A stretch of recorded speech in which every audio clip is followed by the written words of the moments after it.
Welcome to Tennis Spin, where we put our spin on your tennis. Today, I'm going to be talking about 98 square inch rackets. What is going on with them? Why are there so many on the market now? It used to be that whenever somebody said, I want a 98 square inch head, right? What's the first thing that pops into my mind? Wilson blade, right? Wilson blade is 98 square inch head, right? Comes in a 1619 or an 1820. Player's frame, choice of college players, right?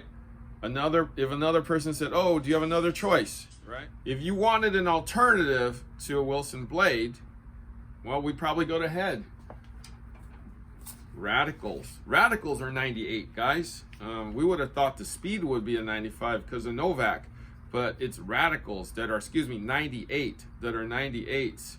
So when we think of Novak switching from a blade to a speed, we would have thought that would have supposed to have been a 98. But radicals are 98s, right? So hey, it was blade 98, radical 98. That was kind of it, right? Until last year. This one came, as I said. Now, we would have thought that they would have abandoned the idea and just kind of left this out and see what would happen. I mean, since they canceled out the Pure Control, what was the Storm, what was those VSs that were also 98s on the control line, since those were out, I think the Pure Strike VS is still in line, and that is a 98. That's more in line with like a blade 98, more on the control side. But this racket was kind of an oddball. Not sure what they were trying to do here.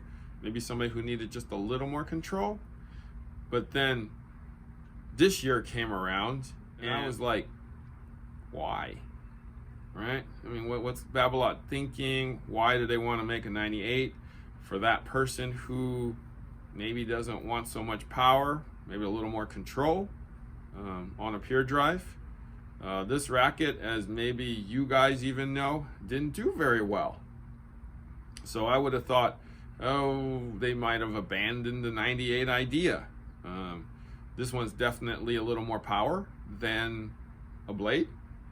A little more, about the same as a radical, right? So I was like, whatever.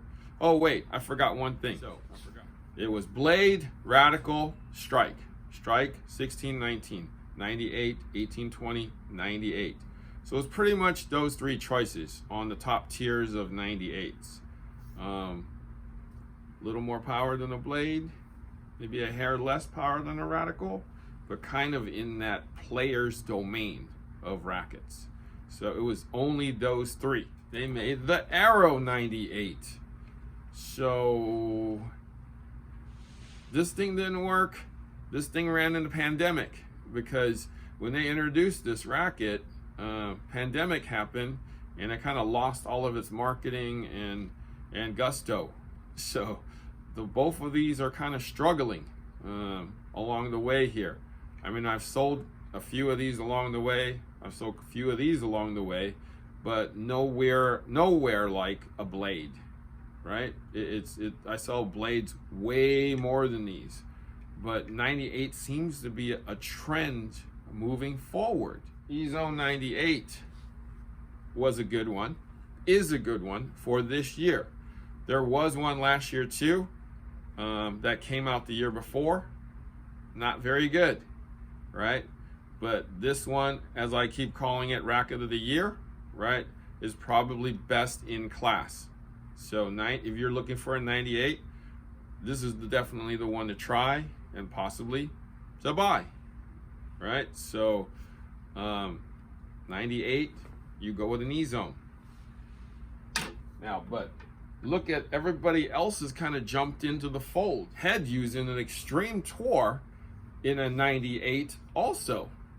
And I was like, this used to be Extreme Pro that they took out of the line, which was 100 square inches, more like a pure drive Tour. 100 square inch head, close to 11 ounces, if not 11 ounces. So they went with a smaller head at a lighter weight. So 98 on a 10.8. So I was like, okay, they're following Babolat's lead here. So, and kind of trying to compete in the E-Zone category, E-Zone 98 category. So I was like, okay, we'll see. Not a bad playing racket though. Dunlop is doing the same thing, right? This Tour, this FX 500 Tour, right, used to be 100 square inches, a la Pure Drive Tour 2, 11 ounces, right? But they shrank the head too to 98, 10.8 ounces about. So I see a pattern here. Everybody's doing 98, 10.8 ounces, right? So a little more control, keeping the beam a little wider for a little more power.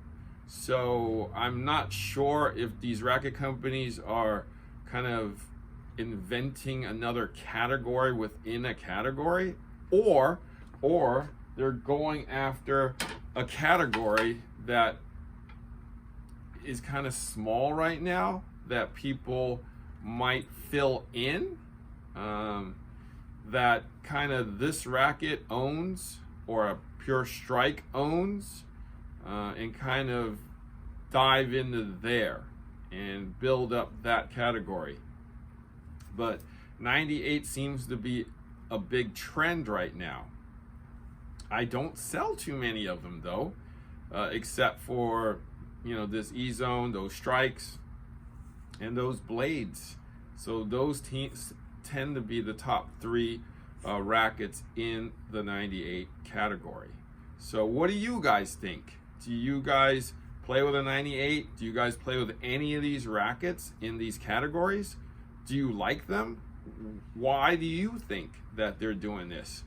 Aside from maybe giving somebody a little more control, and trying to delve into a 98 slightly heavier category that Strike, E-Zone already own. But yeah, let me know. Thank you for watching Tennis Spin, where we put our spin on your tennis.